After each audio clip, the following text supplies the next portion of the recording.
Spesso si dice che i genitori sono i migliori esperti dei loro bambini, ma io credo che per poterlo essere devono essere dei genitori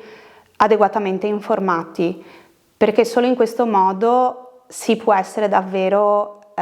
esperti, i migliori esperti dei propri bambini. È importante per un genitore iniziare ad informarsi fin dalla gravidanza per acquisire consapevolezza, sicurezza e anche informazioni da fonti autorevoli e competenti, informazioni aggiornate riguardo ad esempio che cosa aspettarsi da un neonato, da un bambino, perché spesso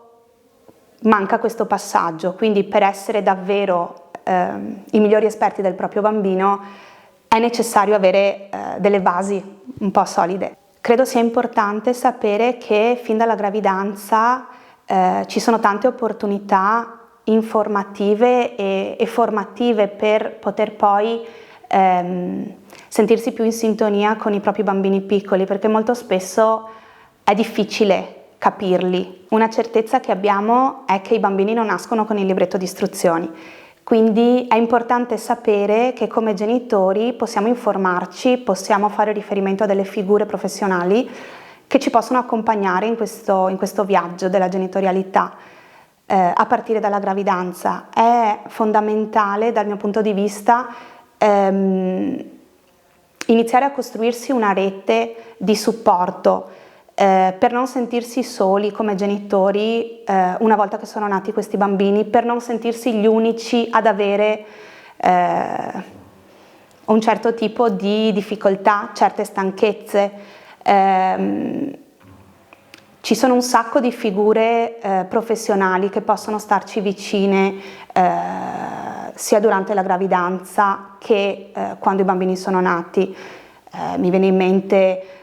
l'ostetrica, la consulente per l'allattamento. Io mi occupo di sostegno alla genitorialità, quindi tengo incontri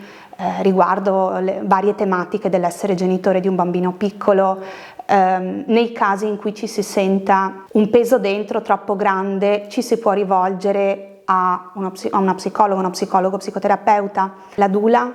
è una figura che accompagna la mamma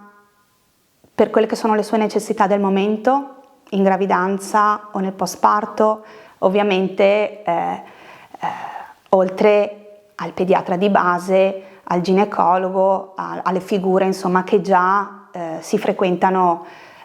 di prassi, ecco, durante la gravidanza e nel postparto. Quindi credo che per essere un genitore veramente